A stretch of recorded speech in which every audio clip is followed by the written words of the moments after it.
Selamat pagi, puji Tuhan. Pagi hari ini kita bersyukur kita bisa beribadah kembali ya. Haleluya. Yuk yang siap untuk beribadah, Kau Safi undang semuanya bangkit berdiri. Bangkit berdiri semuanya, yuk. Ditunggu yang masih duduk. Ayo kita berdiri. Haleluya. Haleluya. Yesus itu baik. Baik untuk selama-lamanya ya. Yang siap untuk beribadah, kita lipat tangannya, tutup matanya, kita akan berdoa ya. Bapa yang baik, kami bersyukur Tuhan Yesus Kau baik buat kami. Untuk selama-lamanya kasih setiamu ya Tuhan. Pagi hari ini kami akan memuji dan memuliakan nama Tuhan sebagai ucapan syukur kami kepada Tuhan. Tuhan pimpin dari awal hingga akhirnya. Dan Tuhan Yesus hadir di antara kami. Terima kasih ya Bapa, kami siap untuk memuji namamu. Hanya dalam nama Tuhan Yesus kami berdoa dan mengucap syukur. Amin. Haleluya. Yesus itu baik. Bukti kebaikannya apa? Yesus mati di atas kayu salib untuk menebus dosa kita. Haleluya. Yuk yang mengasihi Tuhan, kita katakan Yesus kekasih jiwa kita. Haleluya. Amin. Gerakan tanganmu, kakimu, semua untuk Tuhan. Haleluya.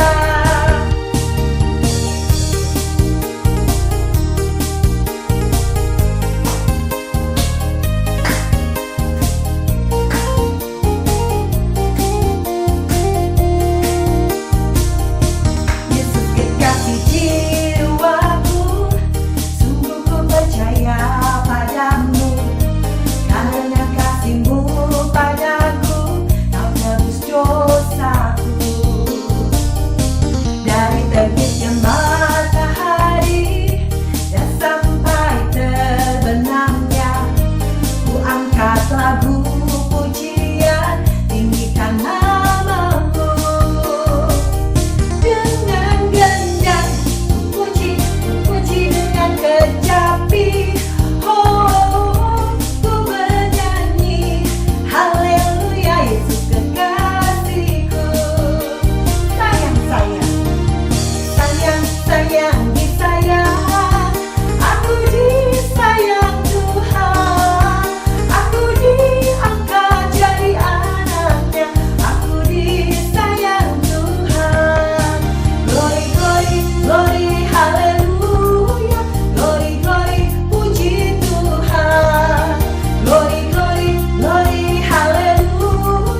hanya bagi Tuhan. Amin.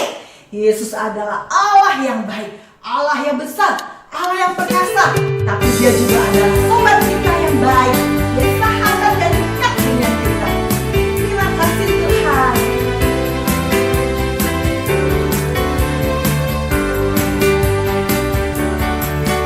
Ada satu sobatku yang setia,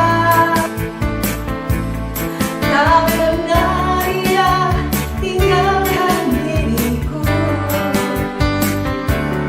Di waktu aku susah, waktu ku sendirian, dia selalu menemani diriku. Siapa dia? Namanya Yesus, namanya Yesus, nama Yesus yang menghibur hatiku. Namanya Yesus, namanya Yesus, nama Yesus yang menghibur hatiku. Terima kasih Tuhan, Kau menjadi sahabat kami yang baik. Kami bersyukur Tuhan.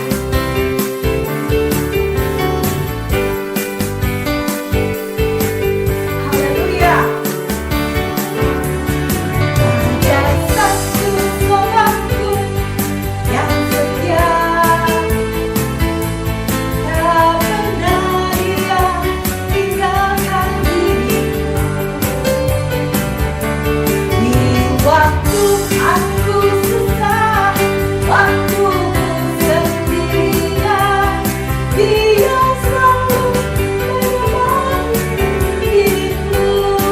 Sebut namanya. Namanya Yesus, namanya Yesus, nama Yesus yang menghibur hatiku. Namanya Yesus, namanya Yesus, nama Yesus yang menghibur hatiku. Nama Yesus yang menghibur hatiku. Nama Yesus yang menghibur hatiku. Haleluya. Terima kasih Tuhan. Nama yang berkuasa di bumi dan di surga, Dia adalah nama Yesus. Amin. Terima kasih buat segala kebaikan-Mu Tuhan. Haleluya. Bukti kasih-Mu terlalu besar buat kami Tuhan. Kau mati di atas kayu salib untuk menebus dosa kami. Kami bersyukur. Telah kulihat bukti kasih-Mu. Kau menderita buktikan-Mu. Dengan darah-Mu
Allah yang selalu ada buat kami. Kau sahabat bagi kami. Terima kasih Tuhan, bahkan Kau rela mati untuk menebus dosa kami.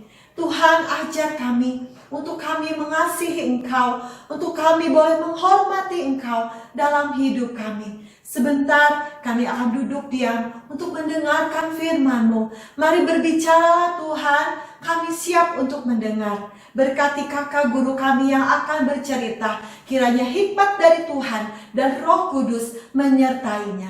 Terpuji nama-Mu Tuhan, hanya di dalam nama Tuhan Yesus kami berdoa dan mengucap syukur. Amin. Selamat dengar firman Tuhan. Halo adik-adik, tiba saatnya kita fokus mendengar firman Tuhan. Sudah siap dengan Alkitabnya? Yang belum, yuk disiapkan dulu ya. Nah adik-adik, kalau orang yang sudah lanjut usianya, biasanya suka menyiapkan surat wasiat sebelum mereka meninggal dunia. Isi surat wasiatnya apa? Biasanya tentang pembagian harta. Kalau punya harta banyak, hartanya dibagi 4 kalau anaknya ada 4. Kalau anaknya ada 2, ya hartanya dibagi 2. Jadi isi surat wasiatnya tentang pembagian harta. Nah, kalau nggak punya harta, biasanya isi surat wasiatnya adalah nasihat-nasihat terakhir sebelum orang itu meninggal dunia. Nah, biasanya nasihat-nasihat terakhir itu akan diingat selama-lamanya oleh keluarganya atau oleh anak-anaknya. Demikian pun dengan Musa adik-adik. Nah, Musa udah lanjut usianya. Dan saat itu perjalanan bangsa Israel sudah sampai di tanah Moab. Dan akan menyeberang sungai Yordan. Dan akan segera tiba di negeri yang sudah Allah janjikan kepada mereka. Kalian masih ingat apa nama negerinya? Ya, negeri Kanaan. Negeri yang dijanjikan Allah untuk bangsa Israel. Nah, adik-adik, Musa tahu sebentar lagi mereka akan berpisah dengan bangsa Israel. Dan Musa sangat tahu kalau bangsa Israel itu bangsa yang keras kepala, bangsa yang suka melupakan kebaikan Tuhan. Oleh sebab itu, Musa tulis semua yang terjadi pengalamannya selama 40 tahun bersama bangsa Israel. Musa tulis di sebuah buku adik-adik. Musa tulis mulai dari suatu tempat yang bernama Kades. Saat 10 pengintai memberikan laporan sama Musa ya tentang keadaan negeri Kanaan, melaporkan hal yang jelek-jelek 10 pengintai itu. Musa tulis. Musa juga tulis hukum Taurat. Musa juga tulis semua perintah Allah. Musa tulis semuanya di dalam sebuah kitab. Dan kalian bisa menemukannya itu dan kalian bisa baca di kitab Ulangan. Itu semua adalah wasiat terakhir dari Musa sebelum Musa meninggal dunia. Nah, adik-adik, suatu hari ada bunyi trompet terdengar. Berarti itu tandanya Musa memanggil seluruh bangsa Israel untuk berkumpul. Berarti ada hal penting yang ingin Musa sampaikan. Setelah semua bangsa Israel berkumpul, Musa mulai berkata, "Saudara-saudara, kita sudah sampai di perbatasan Kanaan. Sebentar lagi kalian akan tiba di negeri yang Allah janjikan buat kalian, yaitu negeri Kanaan. Nah, tetapi aku tidak akan masuk ke sana karena Allah sudah mengatakannya kepadaku. Sebentar lagi aku akan berpisah dengan kalian semua." Adik-adik, waktu bangsa Israel mendengar itu, menjadi sedih mereka. Mereka akan berpisah dengan Musa. Mereka ingat, mereka suka bikin Musa kesal. Mereka suka bikin Musa menjadi marah. Nah, adik-adik, lalu Musa melanjutkan lagi. "Tetapi kalian jangan takut. Karena Allah akan sampai lebih dulu di negeri Kanaan. Allah akan membinasakan semua musuh-musuh kalian, semua bangsa yang kalian takuti. Dan ingat, patuhi Joshua, karena Joshua akan menggantikan aku memimpin kalian semua." Lalu Musa meletakkan tangannya di atas Joshua dan berkata, "Teguhkan dan kuatkan hatimu. Jangan takut. Karena Allah akan menyertai engkau dan menolong engkau seperti Allah sudah menyertai aku dan menolong aku." Musa berkata seperti itu. Lalu Musa memberikan pesan-pesan terakhir kepada tua-tua bangsa Israel dan kepada para imam dan juga kepada imam besar Eleazar. Apa pesannya? Musa berpesan supaya mereka setiap hari membacakan firman Tuhan kepada seluruh bangsa Israel. Supaya mereka bacakan setiap hari firman Tuhan, mulai kepada anak-anak kecil, orang besar, orang tua, dan semuanya. Bacakan setiap hari, supaya mereka selalu ingat akan firman Tuhan dan selalu belajar takut akan Tuhan. Itu pesan Musa kepada mereka, adik-adik. Lalu, setelah itu, Musa mengatakan lagi kepada bangsa Israel, "Aku adalah perantara antara Allah dengan kalian semua." Maksudnya apa, adik-adik, perantara? Maksudnya, kalau Allah mau menyampaikan firman-Nya kepada bangsa Israel, selalu melalui Musa. Lalu Musa menyampaikan kepada bangsa Israel. Berarti itu Musa sebagai perantara antara Allah dan bangsa Israel. Lalu Musa mengatakan, "Satu saat nanti akan muncul seorang nabi yang lebih besar dari aku, yaitu Yesus Kristus yang akan menyelamatkan umat manusia dari hukuman." Nah, adik-adik, setelah Musa berkata seperti itu, Musa lalu mengajarkan satu buah nyanyian kepada bangsa Israel. Kalian bisa temukan nyanyian Musa dalam kitab Ulangan pasal 32 ayat 1-4. Catat ya, nanti kalian bisa baca di rumah kalian masing-masing. Nyanyian Musa dalam kitab Ulangan 32 ayat 1-4. Setelah itu, lalu Musa memberkati ke-12 suku bangsa Israel. Setelah memberkati mereka semua, Musa mulai meninggalkan padang gurun. Musa mulai berjalan ke pegunungan Pisga namanya. Adik-adik, saat itu umur Musa 120 tahun. Tapi masih bisa naik gunung. Penglihatannya masih jelas. Wah, luar biasa ya Musa, adik-adik. Walaupun sudah opa-opa masih bisa naik gunung. Musa terus naik sampai ke puncak gunung Nebo. Nah, di atas puncak gunung Nebo, Allah hadir. Allah berkata sama Musa, "Musa, lihat. Lihat negeri itu yang akan kuberikan kepada bangsa Israel. Aku tidak mengizinkan engkau untuk masuk ke negeri itu. Tapi aku mengizinkan engkau untuk melihatnya dari atas puncak gunung ini." Lalu Musa melihat ke sekelilingnya suatu tanah yang sangat indah, negeri yang sangat indah, yang berlimpah dengan susu dan madu. Setelah Musa melihat keindahan tanah Kanaan dari atas puncak gunung Nebo, tidak lama kemudian Musa meninggal dunia, adik-adik. Musa meninggal dunia di atas puncak gunung Nebo. Ketika bangsa Israel tahu Musa meninggal, mereka sangat sedih, adik-adik. Mereka berkabung selama 30 hari, adik-adik. Mereka bersedih, mereka harus berpisah dengan Musa. Karena Musa sudah bersama-sama dengan mereka selama 40 tahun. Musa sangat mengasihi mereka. Musa rela menderita karena mereka mengasihi. Karena Musa mengasihi bangsa Israel, adik-adik. Mereka berkabung selama 30 hari. Nah, itulah adik-adik yang Musa sampaikan, pesan-pesan Musa sebelum Musa meninggal dunia. Sekarang kita mau lihat, mengingat kembali riwayat Musa ya. Mulai Musa waktu bayi. Waktu bayi, kalian masih ingat? Musa pernah dibuang ke sungai Nil ya? Dimasukkan ke keranjang, dibuang ke sungai Nil. Lalu diselamatkan oleh putri Firaun dan diangkat menjadi anak putri Firaun. Setelah besar, Musa pernah tinggal di istana Raja Firaun. Sampai Musa dewasa, Musa melihat penderitaan bangsa Israel di negeri Mesir itu. Waktu Musa melihat ada orang Israel yang sedang bekerja paksa dipukul oleh tentara Mesir, Musa menjadi marah. Musa ingin membela bangsanya, adik-adik. Musa mengasihi bangsa Israel, bangsanya sendiri. Lalu Musa memukul pengawal Mesir itu sampai meninggal. Lalu Musa menjadi takut, adik-adik. Musa ingin menyelamatkan bangsa Israel. Tapi belum waktunya saat itu. Sampai Raja Firaun hendak membunuh Musa. Musa semakin takut. Lalu Musa melarikan diri ke negeri Midian. Kalian masih ingat cerita itu ya? Di negeri Midian, Musa mengembalakan ternak selama 40 tahun di sana, adik-adik.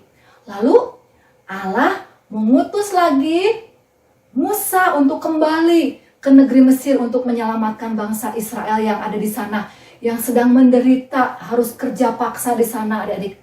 Sangat menderita bangsa Israel waktu itu.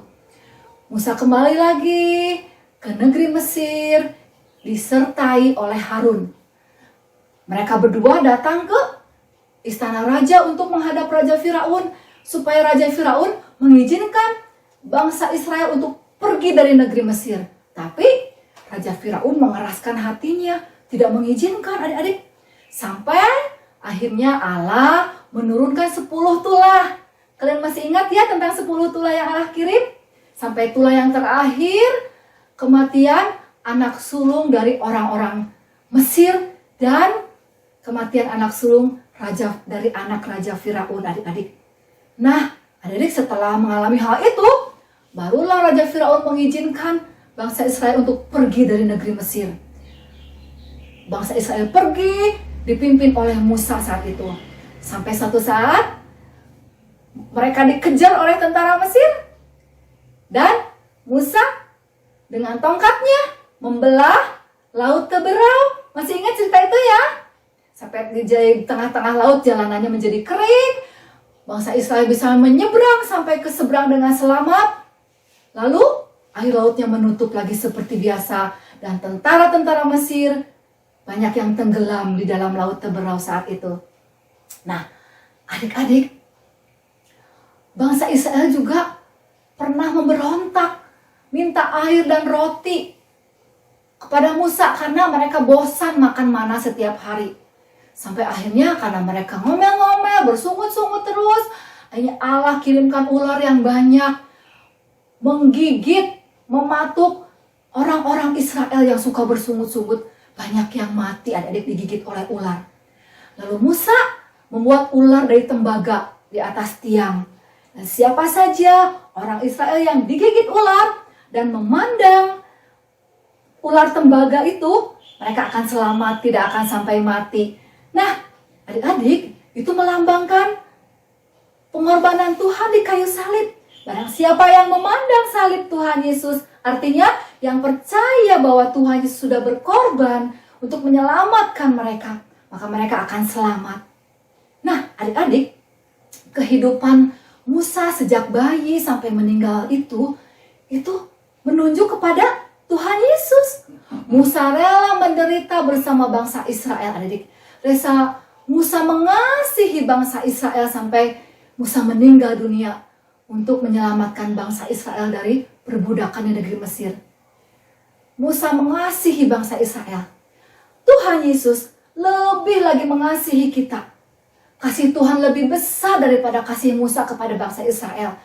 Tuhan Yesus rela mati di salib supaya kita, orang yang berdosa, diampuni dosa kita, diselamatkan, tidak dihukum di dalam api neraka, tapi bisa selamat, mendapatkan hidup kekal selama-lamanya di dalam surga nanti. Nah, adik-adik, yuk kita mau tunjukkan kasih kita kepada Tuhan, karena Tuhan sudah sangat mengasihi kita. Tunjukkan kasih kita kepada Tuhan dengan cara seperti apa? Dengan cara dengarkan firman Tuhan setiap hari dan taati semua perintahnya.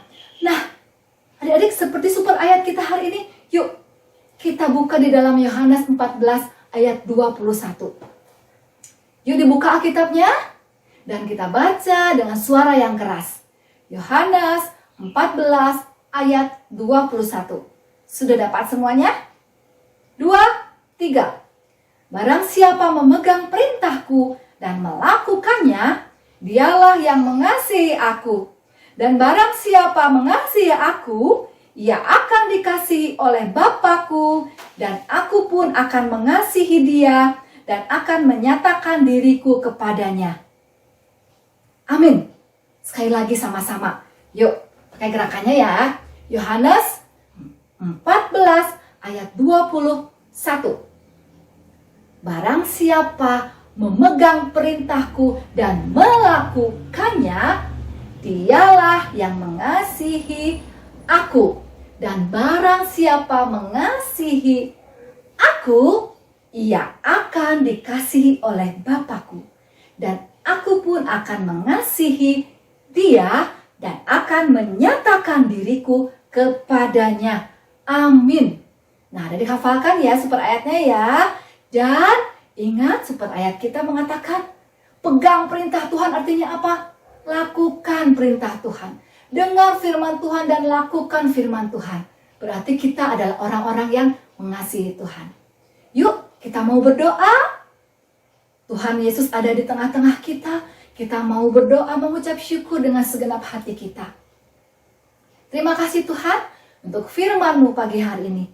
Firman-Mu yang sudah mengingatkan kami untuk kami selalu mendengar firman Tuhan dan selalu taat akan semua perintah Tuhan. Terima kasih Tuhan karena Roh Kudus pasti akan menolong kami. Kami mau semakin hari semakin mengasihi Tuhan. Terima kasih Tuhan. Terima kasih untuk firman-Mu. Di dalam nama Tuhan Yesus, kami sudah berdoa dan mengucap syukur. Amin. Nah, password kita hari ini adalah dengarkan Tuhan, taati perintah-perintahnya. Ingat ya, passwordnya adalah dengarkan Tuhan, taati perintah-perintahnya. Segera kirimkan passwordnya kepada Bunda kelas masing-masing. Tetap semangat ibadah online-nya ya. Tuhan Yesus memberkati kalian semua. Sampai jumpa minggu depan. Dadah. Halo adik-adik semuanya. Apa kabarnya? Pasti semua adik-adik dalam keadaan baik dan sehat. Nah, adik-adik, hari ini kakak akan mengajak kalian untuk membuat casing tempat handphone.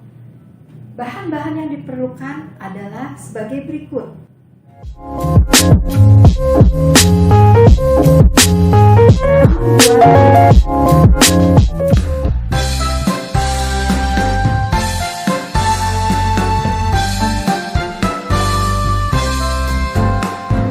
Dengarkan degup jantungku, dengarkan detak nadiku, dengarkanlah suara hatiku, semua bersuka cita. Dengarkan gerak langkahku,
adik-adik, casing yang kita buat sudah jadi seperti ini. Hasilnya lebih bagus dan menarik, bukan? Adik-adik bisa casing yang lama kita taruh di casing yang baru dengan cara kita kasih lem bakar di belakang dan tempelkan. Nah, tinggal diisi dengan handphone. Jadi kita bisa mempunyai casing yang baru. Kakak kebetulan sudah membuat beberapa casing. Jadi adik-adik, kakak bisa berganti-ganti seperti ini. Tinggal pindahkan yang casing yang lama ke casing yang baru.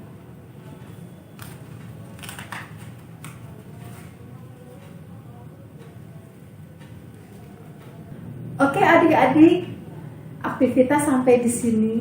Kiranya apa yang kakak ajarkan bisa berguna dan menambah wawasan untuk adik-adik bisa berkreasi lebih baik lagi.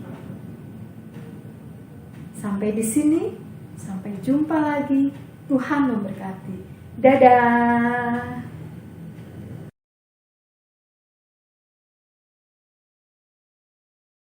Adik-adik, mari kita semua bangkit berdiri. Kita akan menerima berkat dan semua menadahkan tangannya ke atas. Tuhan memberkati engkau dan melindungi engkau. Tuhan menyinari engkau dengan wajahnya dan memberi engkau kasih karunia. Tuhan menghadapkan wajahnya kepadamu dan memberi engkau damai sejahtera.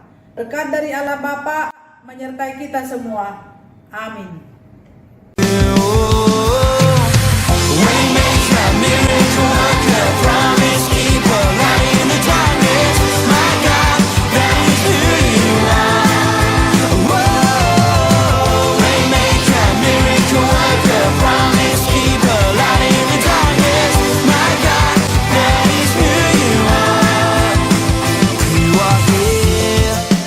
Touching every heart, I worship you, I worship you.